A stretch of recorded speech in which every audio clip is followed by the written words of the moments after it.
Hi, Patrick Russell, EA, coming to you from mmtaxman.com studios.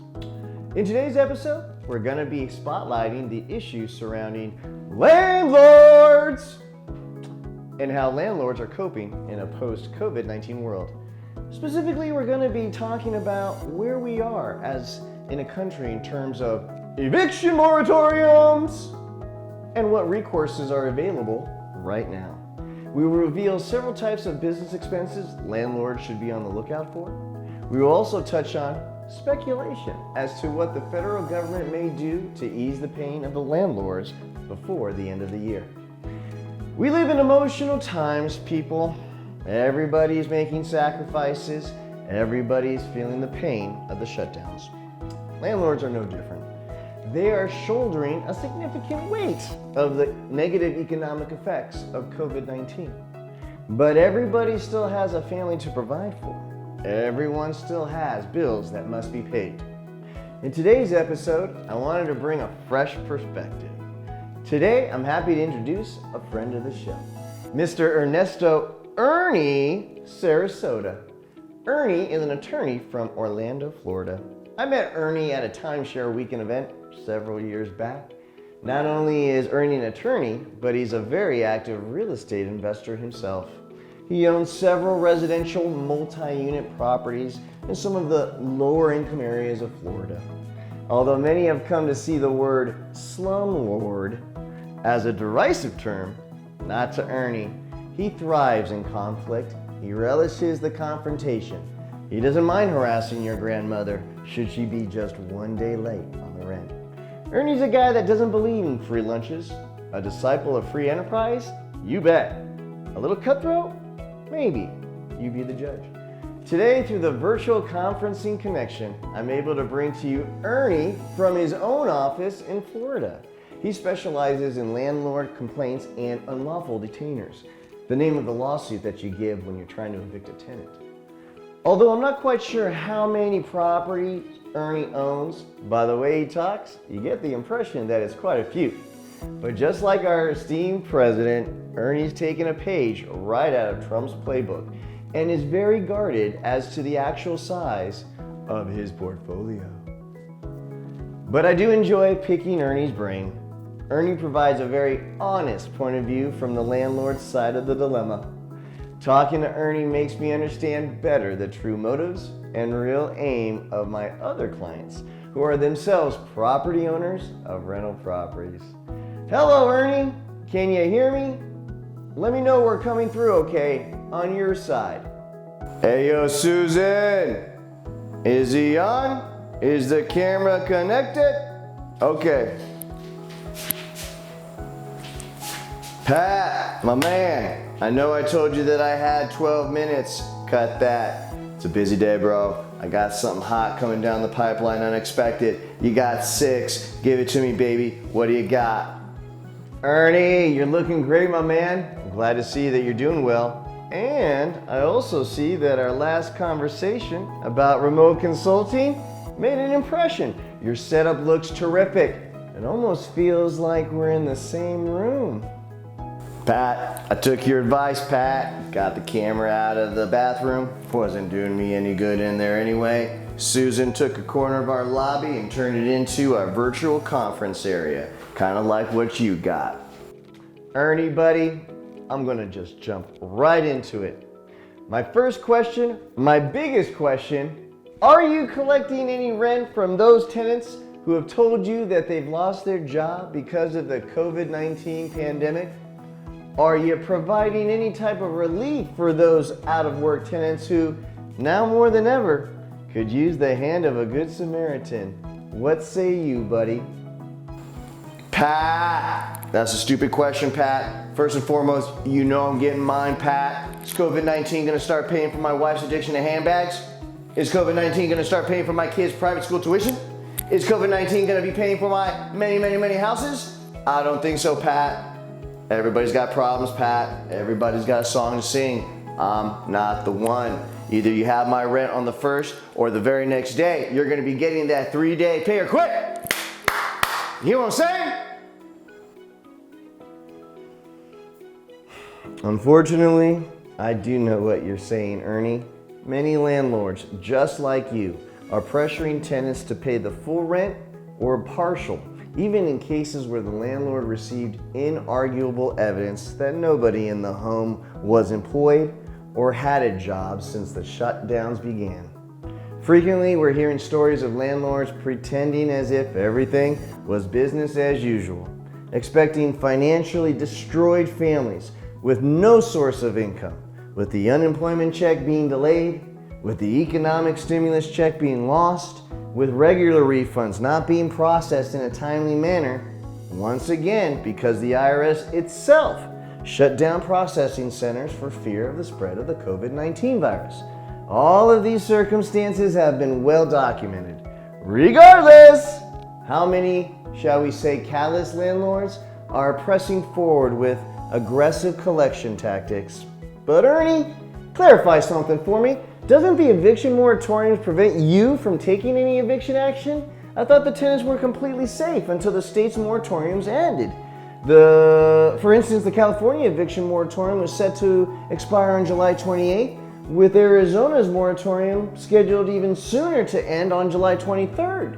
I thought that was the whole intention of the moratoriums in the first place, was to give the tenants some peace of mind while we all struggle through this existential threat. No? Pat, that's why you gotta know the game like I do, Pat. The man says that you can't process evictions through the courts. They never said anything about the landlord getting the paperwork started. I've got about 6 unlawful detainers sitting at that county clerk's office right now, just waiting for that clock to strike midnight, if you know what I mean. If Uncle Sam doesn't step in quick before that moratorium ends, guys like me are just gonna be cleaning up. I see. Ernie, you know I love you, and I love chatting with you, but I gotta say, I'm a little concerned by your strong-arm tactics. I'm concerned about where does your tenant go after they get evicted, and I'm concerned that landlords like yourself are foolishly convincing themselves that finding a better tenant is simply a matter of kicking the old tenant out. I'm concerned that this delicate balance between securing our public health and stabilizing the economy are not being blended with a healthy dose of compassion, sensibility, and empathy for your fellow man. I mean, we are all in this together, are we not, Ernie? And isn't that the problem with the country, Pat? Everybody's concerned with everybody else's business. I've got an idea. How about you be concerned with yours and let me be concerned with mine? Everybody's got an opinion, and now that opinion is supposed to affect the way I live. It's supposed to affect the way I run my business. That's not the America I came to love, and that's not the America I believe the founding fathers had in mind. Who's to say I can't find a tenant that does have a job and is able to pay the rent that I'm demanding?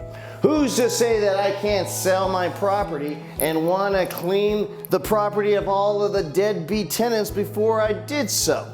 Who's to say that I can't just kick everybody out so that I can renovate and have a much nicer property available when the day COVID-19 ends?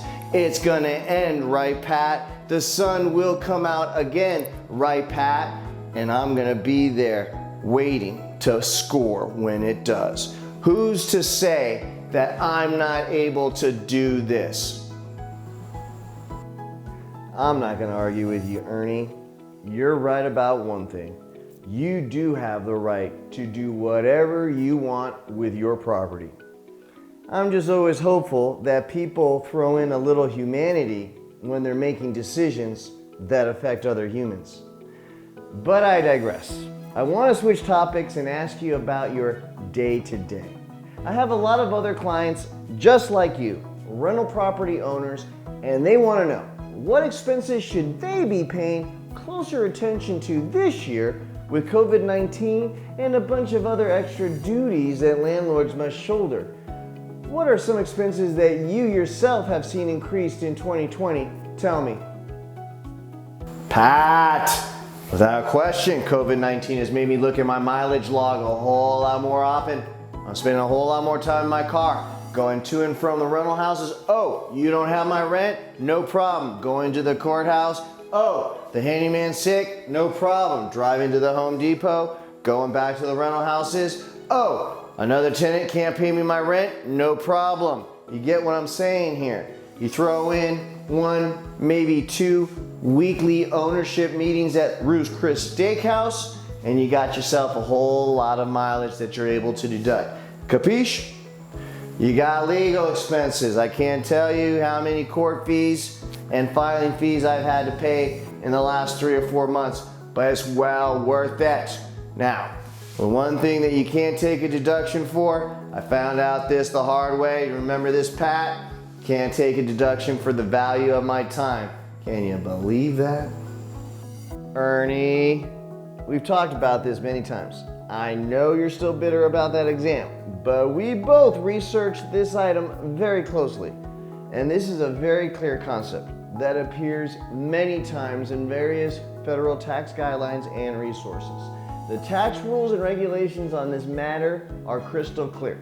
A rental property owner cannot take a deduction for the value of their time. I know that's a heartbreak for some of my clients.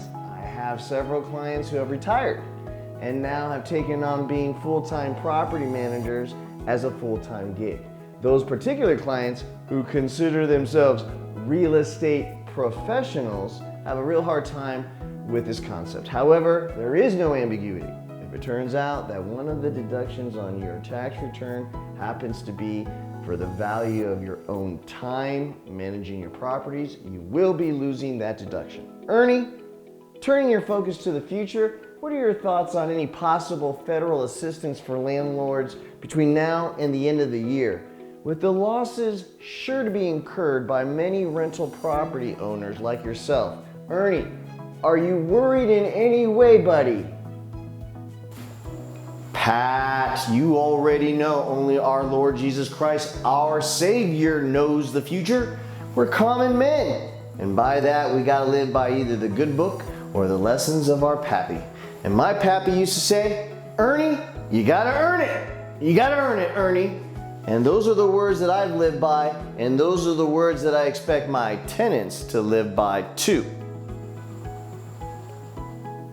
Ernie, thank you for digging deep and sharing with us those timeless words of your pappy. But tell me, aren't you even a little bit concerned in any way about the losses you're likely to take on your rental properties? Aren't you worried in the least that your lifestyle could be affected by the negative economic consequences surrounding COVID-19? You don't gotta worry about me, Pat. President Trump's already taking care of big fat cat landlords like myself. Sure, there might be some extra special credit coming down the line at the end of the year, something based on tenants that you allowed to stay even though they weren't paying rent. Sure, there might be a special deduction allowed even against property taxes that might be available depending on what tenancies were affected by COVID-19. Both of these ideas are being kicked around at the Treasury. No official word yet, and it won't even matter. Why? Because those things are just small icings on the cake. The big enchilada was already snuck in under everybody's nose. In the middle of that $2 trillion world-class example of pork barreling, our beloved President Trump snuck in a provision allowing fat cat landlords like myself, no matter how much income we bring in a given year, to now be able to use our manufactured paper losses that we develop from our rental property activities and use those losses to eliminate all our federal taxes for the given year. Is that all? No. If we still have excess losses after we're done there, President Trump also said you can go back 2 years and use those losses against those tax liabilities and get some more money even from the past. Now tell me, do we have anything to worry about with this administration? No, Ernie. I don't think fat cats like yourself have anything to worry about with this administration. It's the rest of the country that needs to worry. All right, let's turn to something else.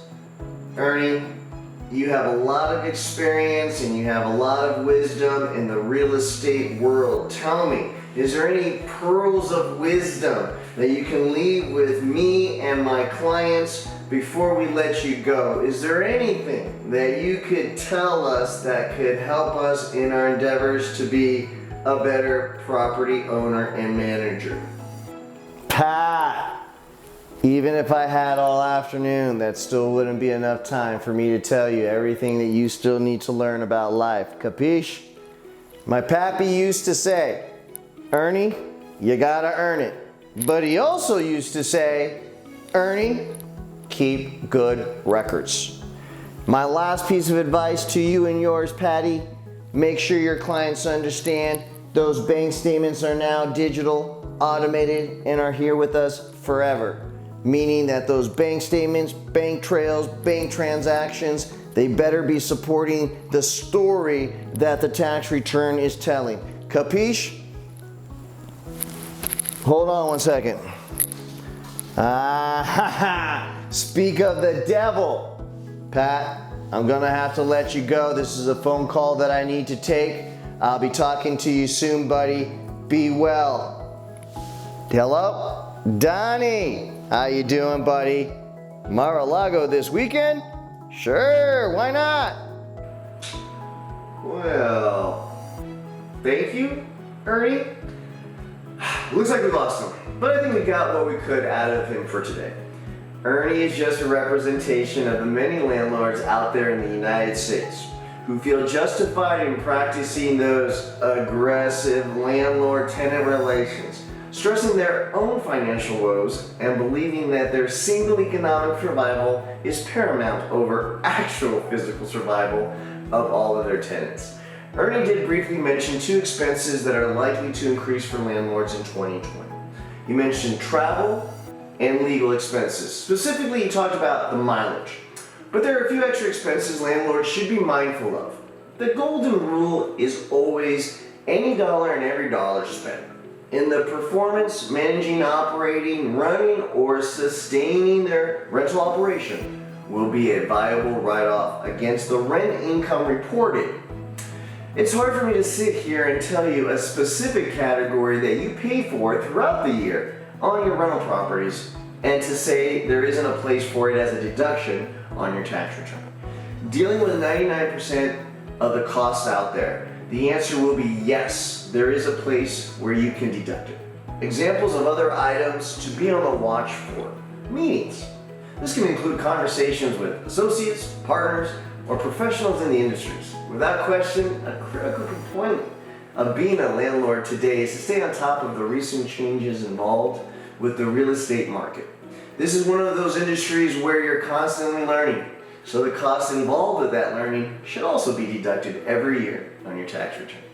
Things like postage, processing for services, parking fees, and don't forget whatever cost was necessary for you to refurbish, remodel, or restart and repair your property to get it rented again, to include advertising, both paper and online resources. Any fees regarding your need to find another tenant, to include those travel expenses, they must be accounted for. How important are receipts and bank statements? It used to be where you could cry foul on your mileage log and simply reconstruct it from your memory. A working mileage log that you had put together prior to your examination. Although I'm not going to suggest that reconstruction of records is still not possible. It is. But in my mind, when things get lost and forgotten, you can't remember them when you need to. Paper gets lost and destroyed. The issue is the technology and the tools available exist today which are making your record keeping so much easier. Agents are less likely to accept lost records due to the duration of time as a valid excuse. The moral to that story is now more than ever, it is vital for you to get into the habit of contemporaneously, meaning day to day, posting and maintaining your records.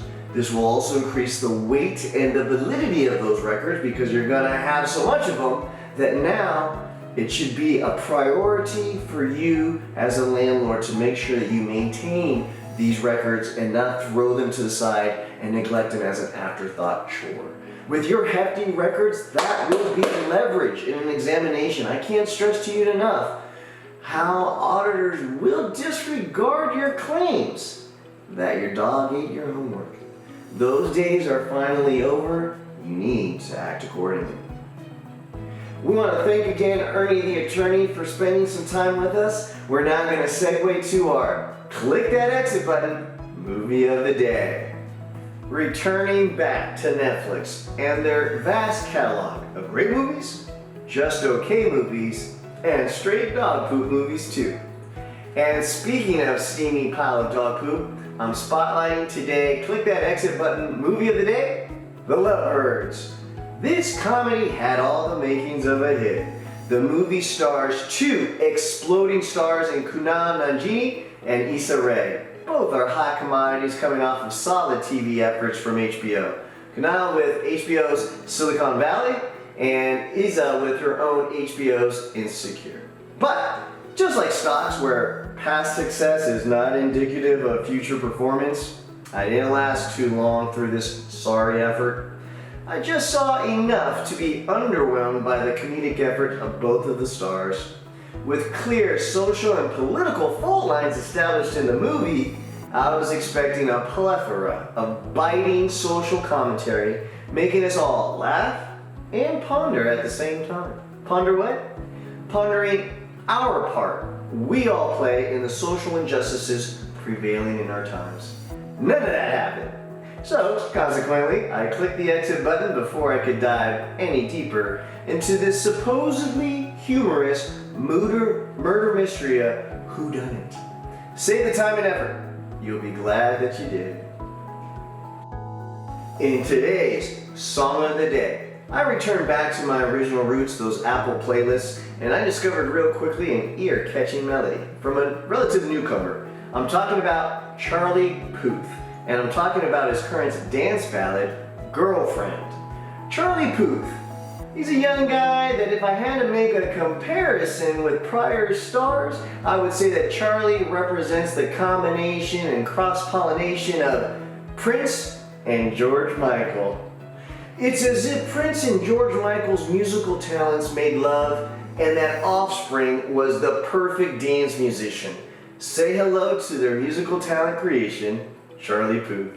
Girlfriend. Girlfriend is a pure sample of an electric and pop dancing number that puts that groove into your step and lets you know that it's okay to either dance with unearned confidence in the shower or shoulder rocking in the privacy of your own car.